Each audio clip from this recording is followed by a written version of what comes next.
श्री गुरुदेव दत्त, श्री स्वामी समर्थ। आता आम्ही मानसरोवरला चाललो आहोत।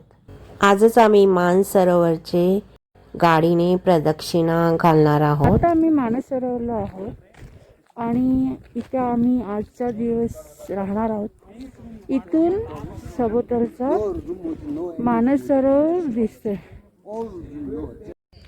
आता व्हाईट मध्ये दिसतंय।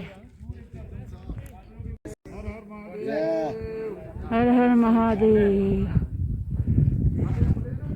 इथून कैलास मानसरोवर थोडासा दिसतंय, थोड़ा ब्लॅक आहे तो कैलास मानसरोवर आहे। हर हर महादेव। आणि हे मानसरोवर आहे।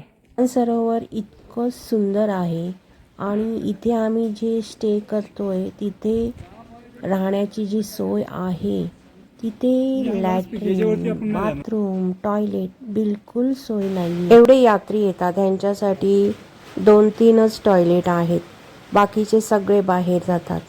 अतिशय खराब परिस्थिती आहे इकडे या बाथरूम आणि टॉयलेटची।